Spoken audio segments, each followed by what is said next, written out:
Hi, this is Alex and we're back with another episode of CEC Tips and Tricks.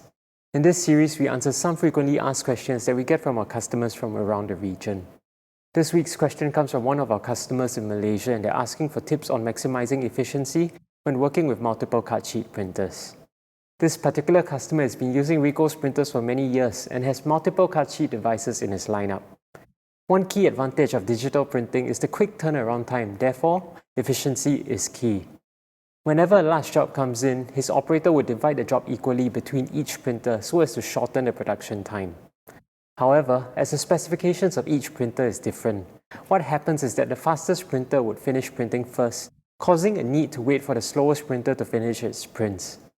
Today, we'll take a look at Ricoh TotalFlow Production Manager's load balancing feature and see how it helps in improving efficiency.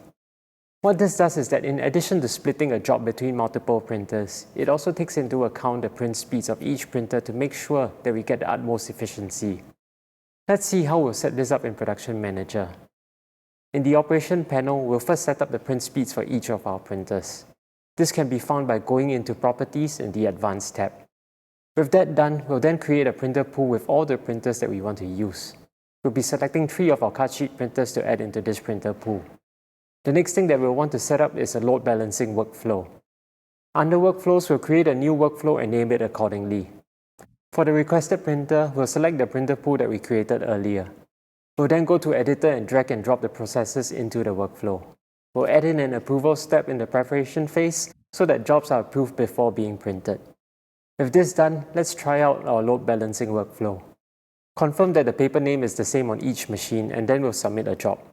We'll select the load balancing workflow and then add the file to be printed. Set up the number of copies, paper, and any other job settings and then choose Submit. As we added an approval step in the workflow, we will first need to approve the job before it's sent for print. We can see that the number of sheets to be printed by each printer has been assigned automatically. Going into the printer queue, we can see that all the jobs will be completed in the same amount of time. This is just one of the many productivity features that can be found in TotalFlow Production Manager. If you'd like to see more productivity tips, let us know in the comment section below. Well, that's all for today. As usual, remember to subscribe and I'll see you soon.